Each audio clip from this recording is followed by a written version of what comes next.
Inside the home of the Solway Sharks in Dumfries, it's ice cold and all action, with their junior teams competing in intense training camps and summer competitions.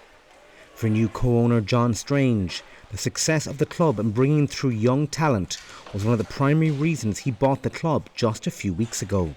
This club's been here 25, 26 years now, so the foundations are there, but it had hit a ceiling and it needed help to get through that ceiling, which is the help that I believe that the current ownership group have brought to it. So what's required moving forward is we have to keep investing, keep coming up with ideas, keep getting more volunteers on board, keep playing games and hopefully win something. The Sharks, under their new owners, will now compete as the Scottish representative in the NIHL National Division, the second tier of British ice hockey, against other professional clubs from across the UK.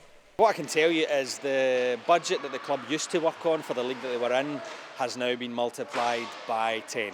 So it's a substantial increase in budget, very, very expensive. With the Sharks turning professional, they become the fourth pro team in Scotland to compete in ice hockey. And with more than 200 players across youth, adult and women's teams, the owners and coaches are optimistic this team can build on the title-winning successes of previous seasons. I say we're excited. I think they should. It might sound like we're putting a target on our back, but I think they should be concerned about us because we've built a winning culture here. We've built a team that we know is going to compete. We have a lot of quality. So concerned, no, excited.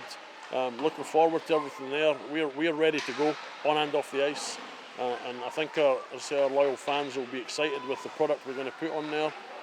Parents, including Helen Elliott, whose 4 children are all in the Sharks Academy, have welcomed the investment in her hometown club. You know, the kids here, we see it. We see the, the older juniors, we see them going in, we watch them sort of play the 19s games, we watch them play on the seniors. So I think the sort of progression paths are really, really good here. So, really inspiring for the kids. Fellow mom Lisa Calvert is grateful that her 17-year-old son will now get to play the sport he loves professionally.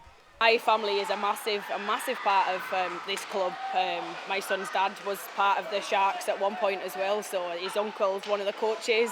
My sister runs the junior club, I'm involved in the junior club, so yeah, it's a massive part of our family, and to keep it in and for my son to be able to play here is it's a great achievement for him. It's all he's wanted to do since he was a youngster. So.